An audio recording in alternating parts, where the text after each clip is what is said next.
নমস্কাৰ আপোনালোক সকলোকে মোৰ ইউটিউব চেনেল টিচাৰ্ছ কৰ্নাৰলৈ পুনৰ এবাৰ স্বাগতম জনাইছোঁ।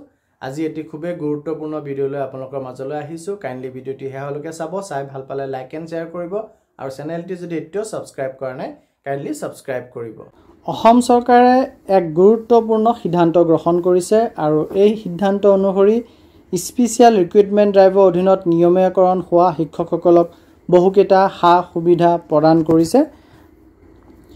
স্ক্ৰীনত আপোনালোকে নটিফিকেশ্যনখন দেখা পাই আছে। Government of Assam department of school এডুকেশ্যনৰ ফালৰ পৰা প্ৰকাশ পাইছে আৰু অৰ্ডাৰটি 21 আগষ্ট তাৰিখে প্ৰকাশ পাইছে আৰু অৰ্ডাৰটিত উল্লেখ কৰিছে যে যি পাছ ছাৰ্ভিচ আছিলে, অৰ্থাৎ তেওঁলোকে ৰেগুলাৰ হোৱাৰ আগতে যি কণ্টেক্সুৱেল হিচাপে কাম কৰিছিলে সেই পাছ ছাৰ্ভিচখিনি তেওঁলোকৰ ট্ৰেন্সফাৰৰ ক্ষেত্ৰত কাউণ্ট কৰা যাব আৰু তেওঁলোক মিউচুৱেল বা ছিংগুল ট্ৰেন্সফাৰৰ কাৰণে ইলিজিবিলিটি তেওঁলোকক দিছে, অৰ্থাৎ তেওঁলোকক যোগ্য বিবেচনা কৰা হৈছে।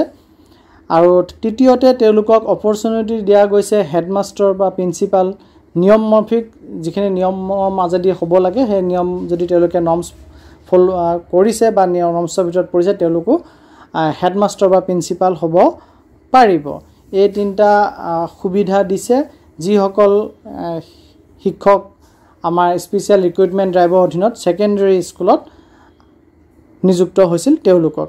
আৰু ডিটেইলছত যদি ক'বলৈ যাওঁ তেতিয়াহ'লে প্ৰথম সুবিধাটোৱে হ'ল যে তেওঁলোকক ট্ৰেন্সফাৰ দিয়াৰ ক্ষেত্ৰত যি টিচাৰ ট্ৰেন্সফাৰ এক্টৰ ৰুল আছে সেই মতে তেওঁলোকৰ যি কণ্টেক্সুৱেল পিৰিয়ড আছিলে সেইখিনি কাউণ্ট কৰা যাব। অৰ্থাৎ 10 বছৰৰ যদি ক্ৰাইটেৰিয়া আছিল 10 বছৰৰ অভিজ্ঞতা, তেতিয়াহ'লে তেওঁলোকে যদি 9 বছৰ কাম কৰিছে কণ্টেক্সুৱেল হিচাপে আৰু 1 বছৰ কাম কৰিছে ৰেগুলাৰ হিচাপে তেতিয়া তেওঁলোক যোগ্য বিবেচিত হ'ব।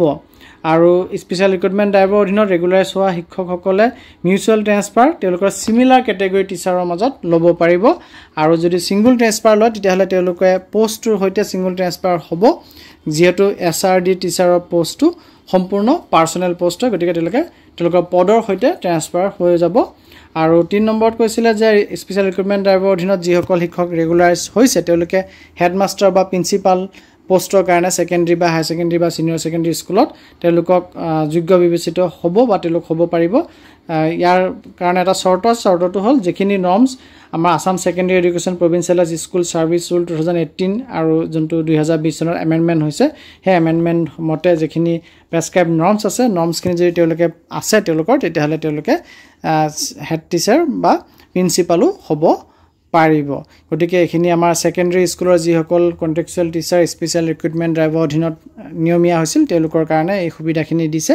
গতিকে তেওঁলোকৰ কাৰণে এটি ভাল খবৰ। ধন্যবাদ।